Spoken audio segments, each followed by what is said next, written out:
চীন পাকিস্তানের যোগসাজশ অস্বীকার করার উপায় নেই, দিল্লির জন্য তা যথেষ্ট উদ্বেগের মন্তব্য করলেন ভারতীয় সেনা প্রধান। ভারতের স্থল সেনা প্রধান উপেন্দ্র দ্বিবেদী তিনি জানিয়েছেন, পাকিস্তান এবং চীনের মধ্যে উচ্চ পর্যায়ের যোগসাজশ রয়েছে। এই দুই দিক থেকেই ভারতের বিরুদ্ধে যুদ্ধের আশঙ্কাও রয়েছে। চীন এবং পাকিস্তান এদের মধ্যে ঘনিষ্ঠতা প্রসঙ্গে প্রশ্ন করা হলে উপেন্দ্র দ্বিবেদী বলেন, আমাদের স্বীকার করতেই হবে যে চীন এবং পাকিস্তানের মধ্যে একটি উচ্চ পর্যায়ে হাই লেভেল যোগসাজশ রয়েছে। ভার্চুয়াল মাধ্যমে তা প্রায় 100%। পাকিস্তানের যাবতীয় সরঞ্জাম চীন থেকে আসে। দুদিক থেকেই ভারতের বিরুদ্ধে যুদ্ধের আশঙ্কা রয়েছে এবং এটা বাস্তব। পাকিস্তান থেকে অনুপ্রবেশ নিয়ে উদ্বেগ প্রকাশ করেছেন ভারতের সেনাপ্রধান।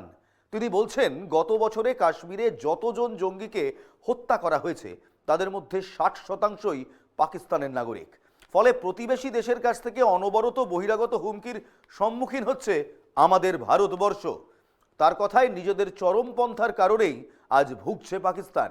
নিজেদের আরো গভীর সংকটে ডুবিয়ে দিচ্ছে পাকিস্তান নিজেই।